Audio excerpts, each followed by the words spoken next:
of the speech is, in this project, the member to present a speech on any topic. Doesn't have to be the same topic as we used last time. On any topic, to receive feedback and apply the feedback for his second speech. The purpose of the speech is for the member to demonstrate that he has applied the feedback issued in the first speech. The time is 5 to 7 minutes, and the title of the speech is Wallie was a dog. Wallie was a dog. Thank you, Mr. Barker. Our speaker, speaking to the title of Wallie was a dog, we have Allan Jevon.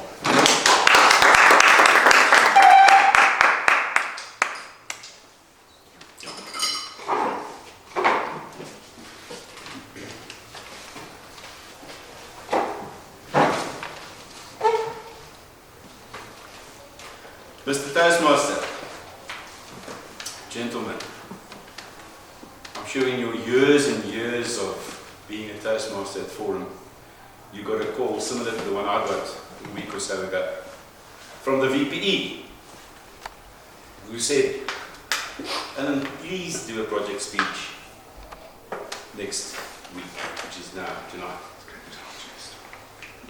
And what did I do? I said, sure. No problem. Little did I realize that my program was quite full, and I delayed. And I delayed before starting to prep for a speech. I recall my mentor. He gave guidance when I just started out as a Toastmaster, Mr. Flint. And he said, the first step is to get yourself a title. Once you have a title, speak about something that you are afraid with. And it's for that reason that the icebreaker is a speech in which you tell the members of the club about yourself, which is something you would surely be afraid of. Nevertheless, I was running through titles and subjects and what am I going to talk about? And it was quite frustrating, stressful as well, because I really wanted to do something special. I wanted to do something proper and professional.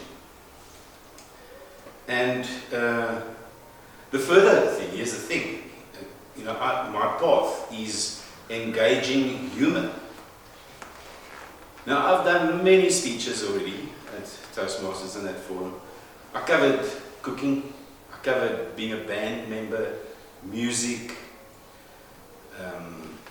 There's nothing funny about property development, and there's really nothing funny about banking. So I was really in the situation, I was falling this way and then that way, and I was going to do this and then I was going to do that. And I really couldn't arrive at a topic.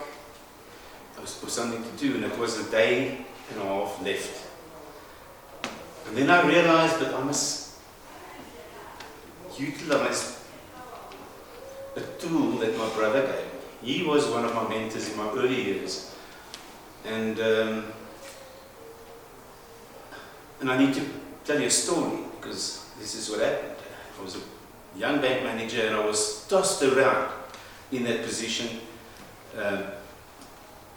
needing to be professional on the one hand and needing to be taking the bank's processes into account on the other. I needed to make sure that my staff were happy, and I was really falling around. It was stressful, I wasn't performing, and by hook or by crook, as if someone heard my prayers, my brother phoned me one day and said, listen, how about a beer? After work, I'll meet you on the way home. And I was so glad, because at that stage, it gave me an opportunity to tell him about my situation as a bank manager and how I was really struggling to perform, getting things done. And he looked at me peacefully and he said, Wallie, was a dog. I said, what? He said, yeah, Wallie was a dog. I said, come, tell me more, explain, I don't understand. He said, can you remember when we were at school?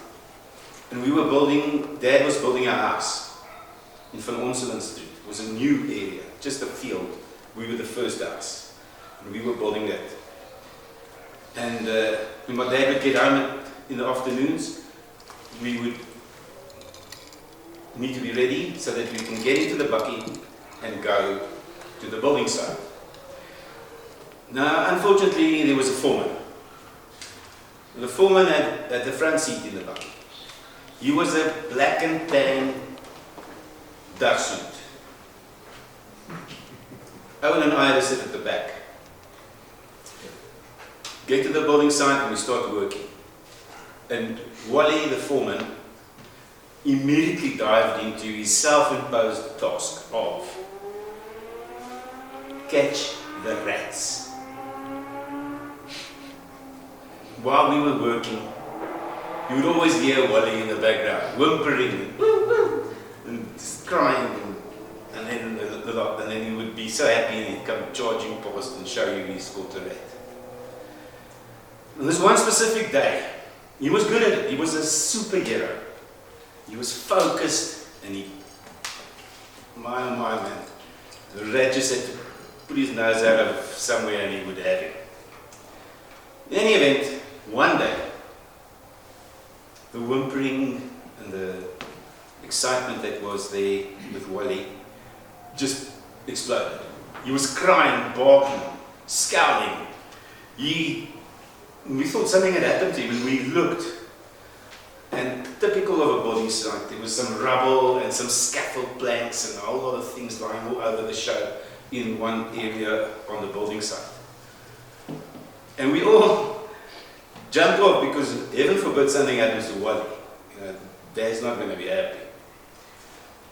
And we got there and we realized, okay, he's obviously established that there's something under this rubble. So we started lifting the planks, scaffold planks off slowly, one for one. And every time he just lifted a little bit, Wallie would be in there and he would see if he could find something. And the scowling and his whimpering would just continue. And finally, Owen lifted one of the last sort of plaster board. He lifted that. And he uncovered a rat's nest. There were tens upon tens of rats. They scattered in every possible direction on that side. Wallie was starstruck. He just stood there and looked, then at that one, and then at that one, and he couldn't believe it. But the bottom line is, that particular day, he never caught a single rat. Wallie was a dog. That was Owen's message to me. And I'd like to close tonight by saying, if you're ever in that situation, when you need to do a speech, select a topic and prioritize, maybe if you've got more than one or two, select it and focus on it and see it through, grow it. And that's the only way you're going to be successful in doing a successful speech. Mr. Toastmaster.